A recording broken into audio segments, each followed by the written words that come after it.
इस लेक्चर में हम एनसीईआरटी बुक में दिए हुए चाल एवं वेग पर आधारित संख्यात्मक प्रश्नों को हल करेंगे। अब देखिए कि फिजिक्स के अंदर संख्यात्मक प्रश्न जो है बहुत ही जरूरी है। एग्जामिनेशन पॉइंट ऑफ व्यू से तो इम्पोर्टेंट है ही है, साथ में अगर हमें कंटेंट्स पे मजबूती से अपनी पकड़ करनी है, यानी हर एक कंटेंट को अच्छी तरह से समझना है, तो संख्यात्मक प्रश्न बहुत ही जरूरी है। तो आइए शुरुआत करते हैं। अब यहाँ पर फर्स्ट क्वेश्चन देखिए कि एक प्रयोग के दौरान अंतरिक्ष यान से एक सिग्नल को पृथ्वी तक पहुंचने में 5 मिनट का समय लगता है। पृथ्वी पर स्थित स्टेशन से उस अंतरिक्ष यान की दूरी क्या है? कि देखिए मान लेते हैं कि ये जो है पृथ्वी पर कोई भी अंतरिक्ष स्टेशन है। कहाँ पर है ये? पृथ्वी पर। और यहाँ पर ये कोई अंतरिक्ष यान है। अब अंतरिक्ष यान से कोई भी सिग्नल जब इस स्टेशन तक पहुंचता है तो उसको 5 मिनट का समय लगता है। कितना समय लगता है? 5 मिनट का समय लगता है। जबकि सिग्नल की चाल जो है वो प्रकाश वाली चाल ही है, जो कि 3 × 10⁸ मीटर प्रति सेकंड है। तो यहाँ पर आपको चाल देती है 3 × 10⁸ मीटर प्रति सेकंड। और इस चाल से सिग्नल जब अंतरिक्ष यान से स्टेशन तक पहुंचेगा तो जो समय लगेगा वो लगेगा 5 मिनट। अब कहता है कि अंतरिक्ष यान की दूरी क्या है। यहां से अंतरिक्ष यान की दूरी आपने ज्ञात करनी है। ठीक, तो हमारे पास एक ही सूत्र है, चाल बराबर दूरी बटे समय। तो दूरी बराबर क्या हो जाएगा? दूरी बराबर चाल गुणा समय। लेकिन अब सूत्र लगाने से पहले आपको इसकी जो मात्रक है, इकाइयां जो है, उसका ध्यान रखना है कि यहाँ मीटर प्रति सेकंड में है, तो यहाँ समय जो है सेकंड में है, लेकिन यहाँ पर जो समय हमें दे रखा है वो मिनट है। तो इस मिनट को आपको सेकंड में बदलना होगा, तभी ये फार्मूला लग सकता है। अगर आपने बिना मात्रक चेंज किए फार्मूला लगा दिया तो सवाल गलत हो जाएगा। 5 मिनट के सेकंड बनाएंगे, 60 से गुणा कर लेंगे तो ये हो जाएगा 300 सेकंड। समझ आया? अब देखिए चाल मीटर प्रति सेकंड में है और समय सेकंड में है, तो अब लग जाएगा सूत्र। ठीक, तो चाल होगी 3 × 10⁸ और समय हो गया 300 सेकंड। तो देखिए कि दूरी जो है वो किस में आ जाएगी? इतने मीटर में आ जाएगी। ठीक, अब 3 × 3 = 9 × 10⁸, तो ये है 300 को आप लिख सकते हो 3 × 10⁻², यानी 3 × 100। देखिए 3 × 3 = 9 और ये जो 100 था उसको 10⁻² कर दिया मैंने, तो ये हो जाएगा 9 × 10⁸ और 2 10 मीटर। ठीक, अब अगला क्वेश्चन देखिए, कहता है कि यात्रा शुरू होते समय कार का ओडोमीटर 2000 किलोमीटर प्रदर्शित करता है। ओडोमीटर डिस्टेंस मापता है, दूरी मापता है। तो शुरू में व्हीकल कितनी दूरी दिखाता है? 2000 किलोमीटर। यात्रा समाप्ति पर 2400 किलोमीटर प्रदर्शित करता है। इसका मतलब शुरू में जब ओडोमीटर में, जो ओडोमीटर क्या आपने देखा होगा कि जो अपना बाइक है या कार है उसमें आगे जो है किलोमीटर शो करता है ना, एक घड़ी से टाइप के होते हैं, वो ओडोमीटर ही होता है। तो जब घर से चले तो इसका मतलब 2000 किलोमीटर गाड़ी चली गई। फिर जैसे जहां पर पहुंचे वहां पर देखा कि 2400 किलोमीटर दिखा रहा है, इसका मतलब 400 मीटर गाड़ी चल चुकी है। तो कार चल चुकी है हमारी। कहता है यदि इस यात्रा में 8 घंटे लगते हैं तो कार की औसत चाल किलोमीटर प्रति घंटा में और मीटर प्रति सेकंड में ज्ञात कीजिए। तो यहाँ पर कुल तय दूरी कितनी होगी? 2400 माइनस 2000 यानी 400 किलोमीटर जो है कुल दूरी तय होगी। और कुल समय कितना ले लिया इन्होंने? कुल समय हो गए 8 घंटे। अब औसत चाल का आपको सूत्र पता ही है। औसत चाल का सूत्र क्या है? कुल तय दूरी बटे कुल समय। अब किलोमीटर प्रति घंटा में ज्ञात करना, तो देखिए दूरी किलोमीटर में है, समय घंटे में है, कोई चक्कर ही नहीं है। 400 बटे 8 सीधा रख दिया हमने। ठीक, अब 8 5 40, ठीक 50, तो 50 किलोमीटर प्रति घंटा, 50 किलोमीटर प्रति घंटा जो है इसकी औसत चाल आ गई। अब ये कहता है कि इसको मीटर प्रति सेकंड में बदलें। अब देखिए कि 50 किलोमीटर प्रति घंटा, तो किलोमीटर के बना लीजिए मीटर। 1 किलोमीटर में 1000 मीटर होते हैं, ठीक। और घंटे के बना लीजिए सेकंड। 1 घंटे में 3600 सेकंड होते हैं, ठीक। मीटर प्रति सेकंड में बदल गया, वो सब कट कर दो जो होता है। 2 0 से 2 0 कट हो गए। और 5 दूनी 10, 18 दूनी 36, ठीक। फिर 25 दूनी 50 और 9 दूनी 18, ये आ जाएगा 25 5 125 बटे 9। 125 बटे 9 को जब आप सोल्व करोगे किसमें आएगा? मीटर पर सेकंड में। इसको जब आप सोल्व करोगे तो ये आ जाएगा 13.9 मीटर पर सेकंड, ठीक। तो अब देखिए मैं आपको एक शॉर्टकट बताता हूँ कि किलोमीटर पर आवर को अगर आपने चेंज करना है मीटर पर सेकंड में, ठीक, तो इसको 5 बटे 18 से गुणा कर दीजिए, ठीक। देखो क्योंकि इसको 1000 बटे 3600 से गुणा करनी होती है, तो 5 बटे 18 कट के आता है, तो इसका सीधा 5 बटे 18 से गुणा कर दो, मीटर पर सेकंड में चेंज हो जाएगा। और मीटर पर सेकंड को अगर आपने किलोमीटर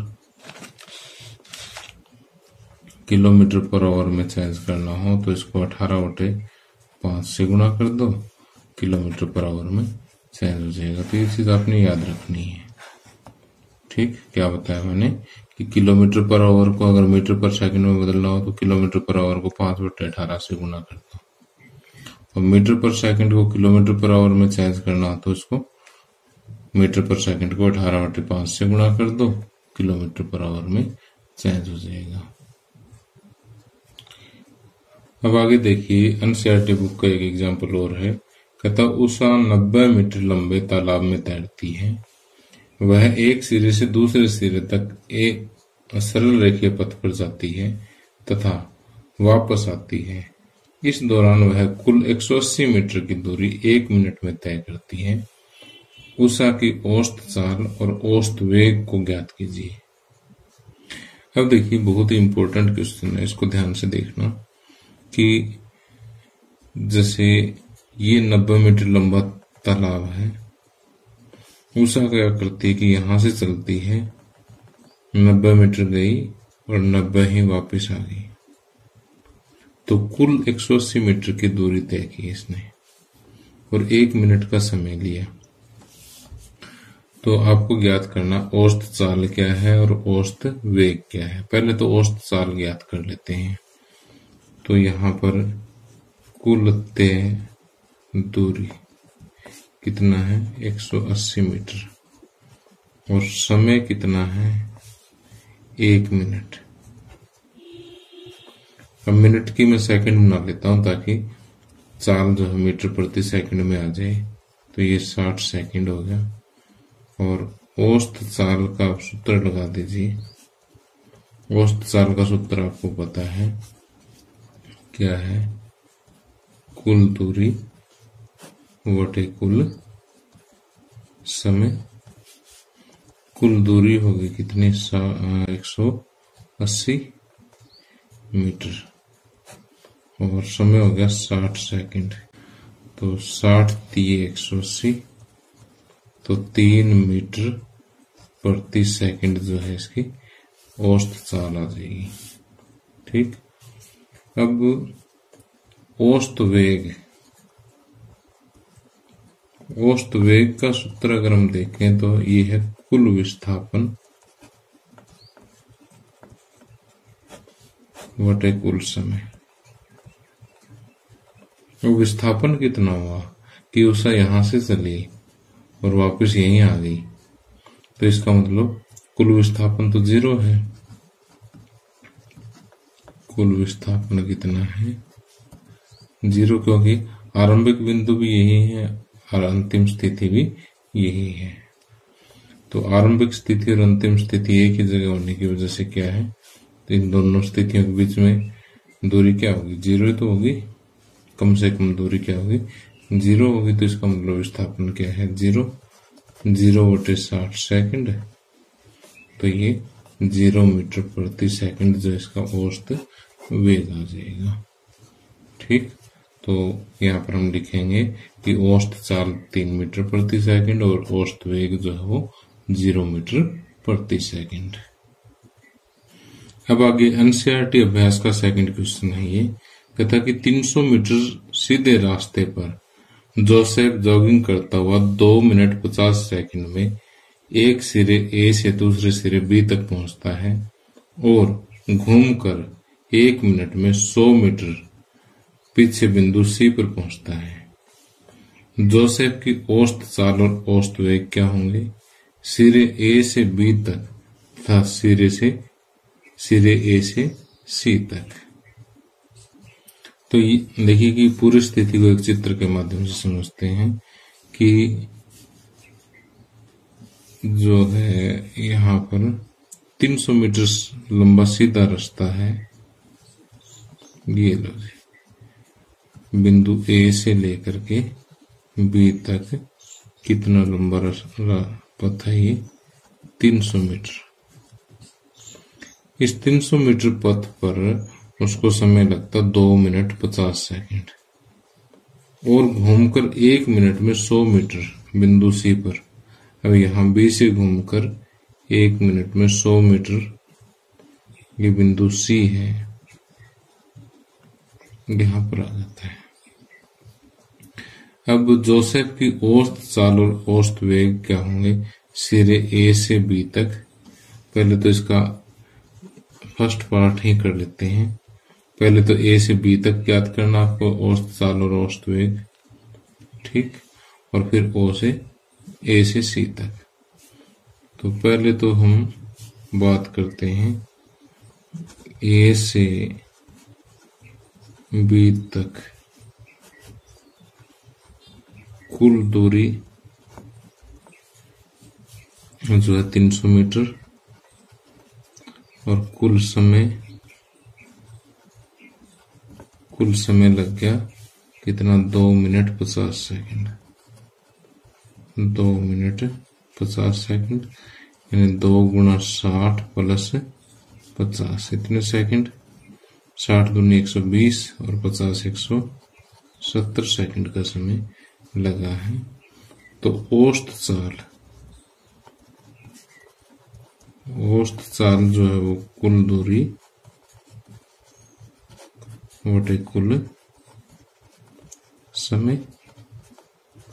कुल दूरी हो गई 300 मीटर और समय हो गया 170 सेकंड।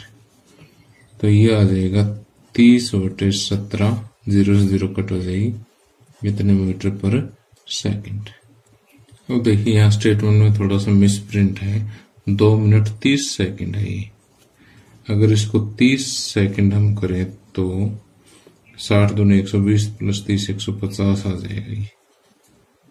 ठीक, तो 15 दूनी 30, 2 मीटर पर सेकंड का समय 2 मीटर पर सेकंड जो इसकी औसत चाल होगी।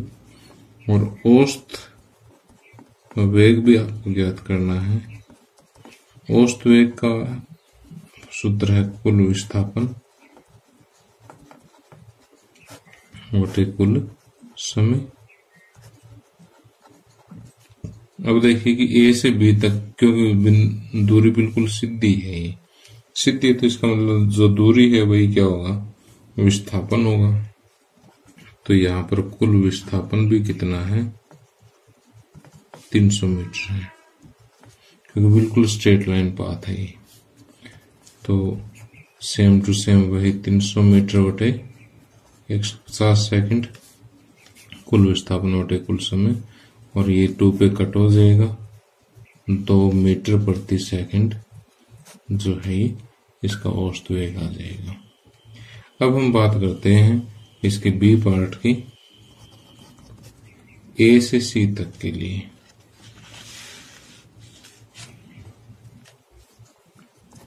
ए से सी तक यहां पर कुल दूरी तो कितनी हो जाएगी, कुल दूरी देखिए 300 मीटर ये गया, 100 वापस आया, तो कुल दूरी हो जाएगी 300 प्लस 100 400 मीटर।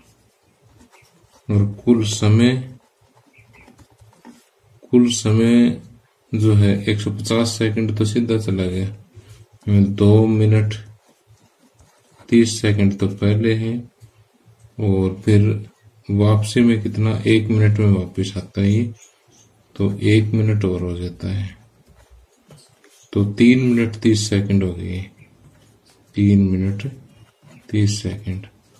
3 मिनट 30 सेकंड को हम क्या करते हैं, सेकंड में बदल लेंगे। 60 × 180 प्लस 30 210 सेकंड का समय लग गया टोटल। तो यहां से औसत चाल देखिए, औसत चाल सूत्र वही लिखना ऊपर वाला ही, कुल दूरी बटे कुल समय आप लिख लेना इसको। कुल दूरी 400 और कुल समय 210 सेकंड, 400 मीटर, 0 से 0 कट हो गया, 40 बटे 21। जब 40 को आप 21 से भाग दोगे तो ये आएगा 1.90 मीटर प्रति सेकंड। चाल तो ये हो गई। ठीक, अब बात करते हैं औसत वेग की। अब औसत वेग देखिए, औसत वेग कुल विस्थापन है ए से सी तक, सिर्फ देखो 300 तो ये 100 वापस आ गया, तो इसका मतलब विस्थापन 200 मीटर ही हुआ। ठीक, ए से सी तक विस्थापन कितना हुआ, 200 मीटर, और समय कितना लग गया, 210 सेकंड। 0 से 0 कट, 20 को जब आप 21 से डिवाइड करोगे तो ये आएगा 0.952 मीटर पर सेकंड।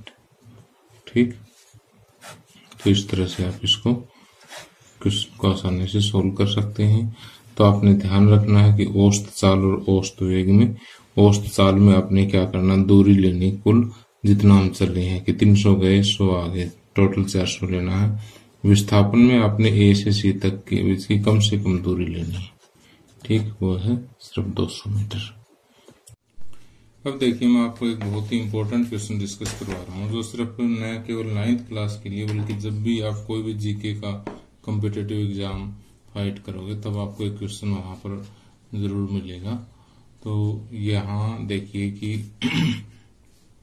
अब्दुल गाड़ी से स्कूल जाने के क्रम में औसत चाल 20 किलोमीटर प्रति घंटा पाता है। यानी जब घर से स्कूल अगर अब्दुल जाता है तो उसकी औसत चाल 20 किलोमीटर प्रति घंटा है। उसी रास्ते से लौटने पर वहां भीड़ कम है और औसत चाल 30 किलोमीटर प्रति घंटा है। जब वापिस आता है तो उसकी औसत चाल कितनी है, 30 किलोमीटर प्रति घंटा है। अब्दुल की इस पूरी यात्रा की औसत चाल क्या है। अब इसकी पूरी औसत चाल बतानी है। अब बच्चे गलती क्या करते हैं कि वो इन दोनों को प्लस कर देते हैं, 20 + 30 50 बटे में 2 जी 25 किलोमीटर प्रति घंटा। जो कि पूरी तरह से गलत आंसर है, क्योंकि ऐसा कोई फार्मूला ही नहीं है कि हम आने की स्पीड और जाने की स्पीड जोड़ के 2 से भाग दे दें।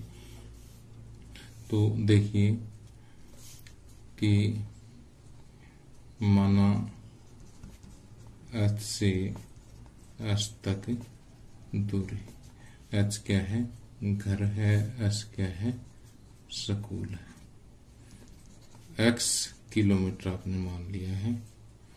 तो अब जाने की औसत चाल और स्कूल जाने की औसत चाल कितनी है, 20 किलोमीटर प्रति घंटा, और समय कितना लग गया स्कूल जाने में, समय का सूत्र होगा दूरी बटे चाल। तो दूरी है कितनी, यहां से यहां तक x माननी हमने, ये दूरी कितनी है x, और चाल कितनी है 20। तो दूरी बटे चाल इतना जो है घंटा जाने में लग गया, और वापसी आने में समय स्कूल से आने में समय, सूत्र तो वही रहेगा दूरी बटे चाल, आने में समय लगा x बटे 30 घंटा। ठीक, अब आगे देखिए कि कुल समय कितना लगा। कुल समय लग गया x बटे 20 प्लस x बटे 30, एलसीएम कितना आ गया इसका 60, 20 30 60, 3x 30 दूनी 60, 5x बटे 60, इतना घंटा कुल समय लग गया। अब मैं ये क्यों निकाल रहा हूं, क्योंकि औसत चाल ज्ञात करनी है, और औसत चाल का सूत्र क्या है, कुल दूरी बटे कुल समय। तो जाने का समय ये हो गया, आने का समय ये हो गया, और कुल समय ये हो गया। अब कुल दूरी कितनी होगी, कुल दूरी देखो x गए x वापस आए, तो x प्लस x 2x। अब औसत चाल का सूत्र लगा दीजिए। अब देखिए कि औसत चाल क्या है, कुल दूरी बटे कुल समय। कुल दूरी होगी x प्लस x 2x, और कुल समय 5x बटे में 60 है, 60 ऊपर आ जाएगा इसका। ठीक, x से x कैंसिल, 5 से 5, 12 5 60, 12 दूनी 24 किलोमीटर प्रति घंटा। ठीक, तो इस तरह से जो है इसको कुल दूरी और कुल समय ज्ञात करके आपने करना है। और अगर यही क्वेश्चन कॉम्पिटिटिव एग्जाम में आता है तो इसके लिए देखिए कि अगर जाने की स्पीड v1 है, आने की स्पीड v2 है, और बराबर दूरी तय होती है, तो ये सूत्र लगेगा कि उस केस में औसत चाल हो जाएगी 2v1 गुणा v2 बटे v1 प्लस v2। तो इस केस में लगाएंगे तो 2 गुणा v1 कितना है 20 किलोमीटर, यानी जाने की स्पीड कितनी है 20, आने की 30, तो v1 v2 ये हो गया 2 गुणा 20 गुणा 30 बटे 20 प्लस 30, तो ये हो जाएगा 2 गुणा 20 गुणा 30 प्लस 30 कितना 50, तो 0 से 0